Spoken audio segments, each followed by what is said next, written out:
What is up, everybody? It's Animac here for AnimeUproar, and this is a very special video that we created in collaboration with pro manga artist Kuzomari. We all know the powerful story of Meliodas and Elizabeth and their timeless, undying love. But have you ever thought about what their baby would look like and what kind of powers the baby would have? There will be some manga spoilers in this video about the demon and goddess clan so that we can take all of the information into consideration, so please proceed with caution.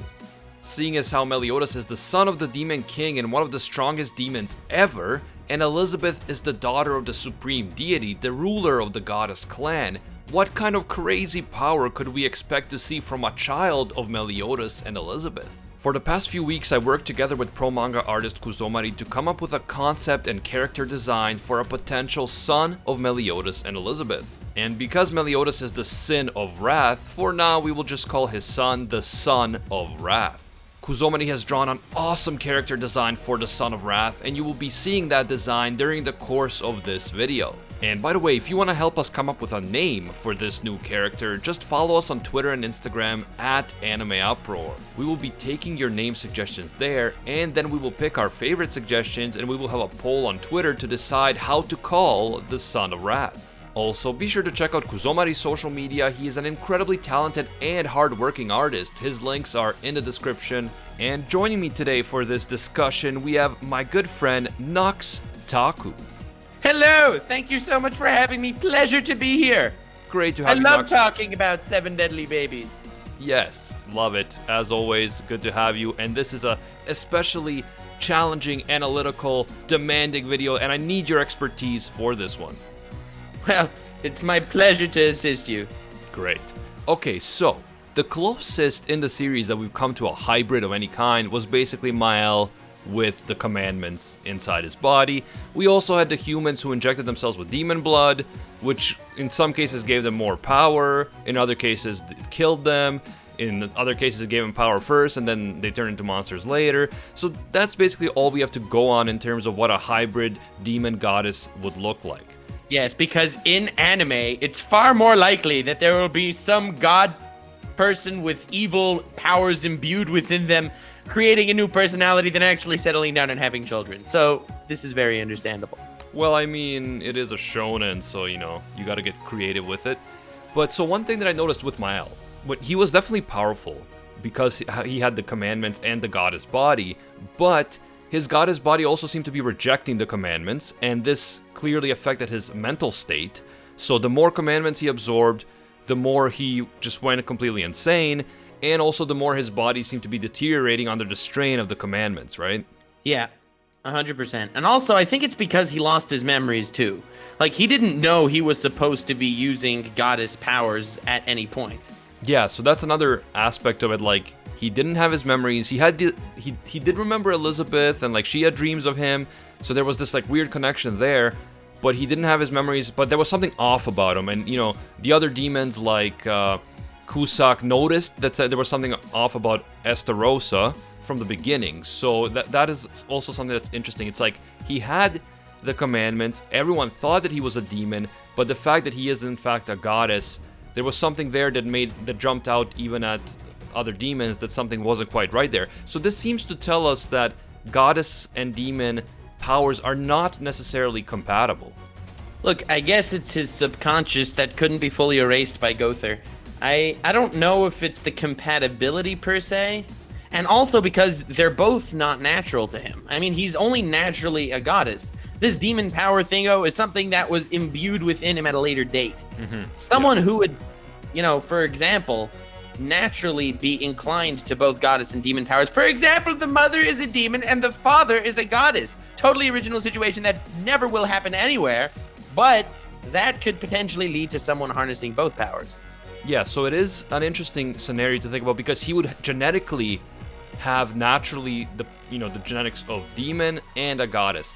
But when we look at demon and goddess powers, so for example, the goddesses have the ability to purge, and essentially they purge dark souls like the souls of demons. The question is then, if the goddess power seems to be particularly geared towards purging and destroying dark souls like the souls of demons, how could that affect potentially the son of Wrath, as we're calling the son, the potential son of Elizabeth and Meliodas? Well, I highly suggest him to never pat himself on the back, or he might accidentally knock his dark soul out, you know? But aside from that, as far as knocking the dark souls out of enemies, that could work. I don't see any issue there. One interesting thing that I was thinking about when I was talking with Kuzomari, when we were first coming up with the concept for this character, Kuzomari brought up the idea that potentially the darkness inside the Son of Wrath's body could be focused in one particular area, such as in one eye. And then, so essentially, this would allow the Son to function normally without constantly being at war with himself. But the darkness is still there, dormant, let's say, in one eye. And then it awakens when he becomes angry, for example, or something like that. And then he becomes more powerful, but potentially his mind state deteriorates and he becomes more unstable. And another thing that is interesting to consider, we know from the Seven Deadly Sins world that the demon power seems to be stronger at night. So perhaps the Sun, during the daytime, is able to keep it more in check, but then at nighttime, sort of like a reverse Escanor, the demonic power gains more strength, and this affects his power and his mood. That very well could be. That's actually a very interesting take on it.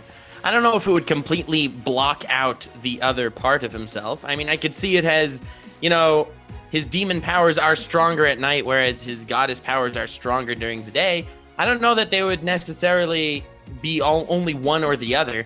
And also, if you remember, Meliodas is pretty much the only character that only went crazy freak out demon mode when he got angry. Everyone else pretty much had these demon powers, you know, just like the goddesses had goddess powers. Meliodas just had to seal away his powers because he was afraid that he'd get angry and accidentally nuke a continent again, which sucked for that first continent, by the way. The Kingdom of Danafor. Yeah, rip Kingdom of Danafor. Yeah. Sorry, fam. Sorry. So yeah, that's an interesting point because again, Meliodas is the sin of Wrath, and he is known for, you know, almost ironically, he's this calm, fun-loving guy who is known for, when he loses his temper, bad things happen because he is so powerful. And I would assume, you know, that a character that is the son of Meliodas would also have these wrath issues. So that's why we're calling him lovingly the Son of Wrath. So I could definitely see something happening like at night, his demonic power is stronger. So while it doesn't overcome his goddess powers completely, if he gets angry or something, then he becomes more demonic and he's kind of struggling with himself. Because let's face it, a character who is half goddess and half demon would be extremely powerful. Or they'd cancel each other out and he would have absolutely no powers. But let's not talk about that. Let's not talk about that. That would be a pretty boring video. It's like, so they would cancel each other out and he would have no power. And our conclusion, he is powerless. Thank you all so much for coming. Definitely like and subscribe. Yeah. And check out Nux Taku. But oh, with other brilliant video ideas. But assuming that he does have powers, okay, fair enough. I think that it would be very cool to see kind of like making him a character that is kind of at war with himself, right? Because even though he will be powerful, he could be a complex character if he has to deal with these two sides in an interesting way where maybe sometimes his power is limited because of the fact that the two sides are at war with each other. Other times the power may be out of his control and he does things that he regrets and then he wants to make up for those things. So I see a lot of character development potential with something like this. Yeah, for sure. I mean, as far as Elizabeth's personal, you know, psychological state, there's nothing too fascinating there, at least for me. She's just a pretty easygoing individual. Meliodas is the fascinating guy, at least psychologically. So, for all you know, a kid of these two characters could have more of the Elizabeth genes and just be this, you know, content, submissive bozo. Elizabeth does do some interesting things back when she's a goddess, right? She stands up to the goddess clan to defend some of the demons that she feels like are not evil. So she does do some interesting things, but yeah, but they're all just like moral high ground stuff. There's no real psychological turmoil within her. Like you have Meliodas in the beginning. He's this happy, fun-loving guy, and it's all a facade because he doesn't want to accidentally screw up and we'll get a repeat of what happened at Danafor. We don't want that. So Meliodas is a really interesting character. I mean, the way he went through his training arc to get his powers back is he had to suffer the loss of his love again and again and again until he can hold himself back, and he starts crying at that point. That's insane. I agree with you 100%. I think Meliodas is the more interesting character. Elizabeth just seems to be overall like a good person, kind, caring, which is all good, but it's not as kind of complex and as interesting as Meliodas. So I would like to think that the son of Meliodas and Elizabeth would have traits of both, but that potentially in certain situations like at night or when he's angry, he would kind of get like a crazy demonic side to him, and that would be just part of his charm and part of his development as a character. Right, so I think it would be really cool if, being that demons are more powerful at night and goddesses are more powerful during the day, maybe the Son of Wrath's actual genetic makeup would make him more demon-like at night and more goddess-like during the day. Like during the day, he's this happy, fun-loving, pushover type, morally righteous fellow, and then at night he becomes a little edgier, but if he gets pissed at night, we get more Kingdom of Nanoforce stuff happening. Yeah, and that's actually really cool because we already have precedent with something like that with Escanor. So I would love to see him and Escanor go on like a long road trip together. Where, assuming Escanor ever gets his sunshine back. Yeah, assuming. So then during the daytime, Escanor's like pushing him around. It's like, come on, buddy. And then at night, revenge time, yes. Bitch! That would be a pretty cool like OVA right there. Yeah. Because Nux, I know that you're an anatomical expert, mostly for female characters, but let's try one here for a male character. Yeah, good. How many hearts do you think that the Son of Wrath would have? So being that my anatomical skills are first rate, I would say that since demons have 7 hearts and goddesses have 1 heart, that means the kids would have 8 hearts, because 7 plus 1 is 8! Oh, that's interesting. There we go. The Just reason like I ask you if this, someone with 10 fingers marries someone else with 10 fingers, the kids have 20 fingers? There we go. Ah. I told you college was worthwhile. There you go. Very true. But the truth is, it would only need 1 heart, because 1 heart can love infinitely. The more you know. That was such a nice, wholesome ending. We'll have to put some piano music while you say that.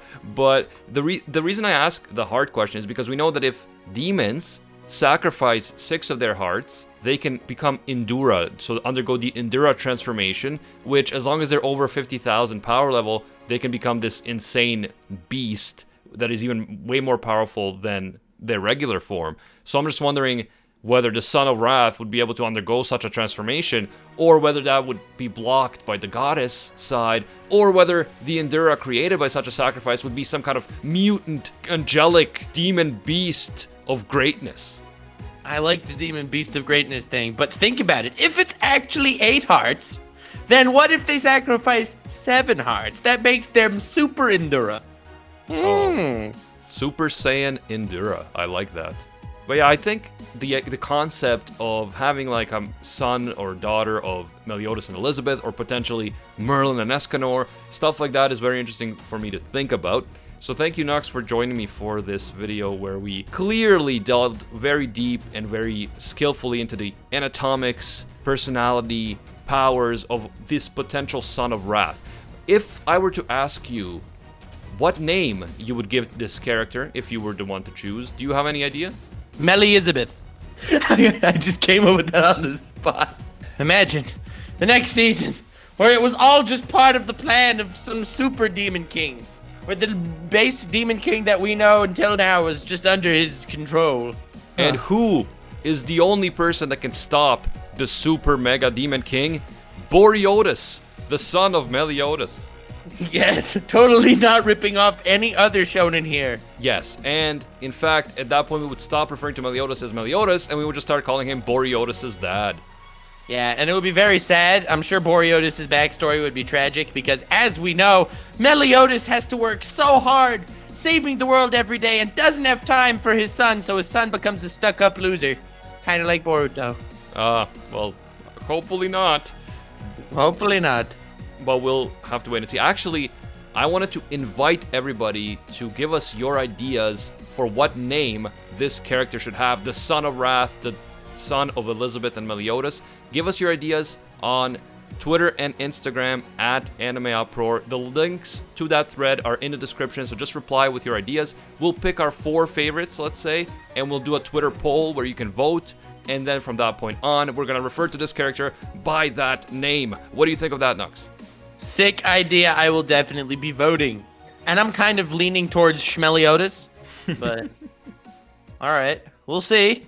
Well, thank you very much, Nux, for helping me out with this. This was a really fun video and a fun collab that we did with Kuzomari.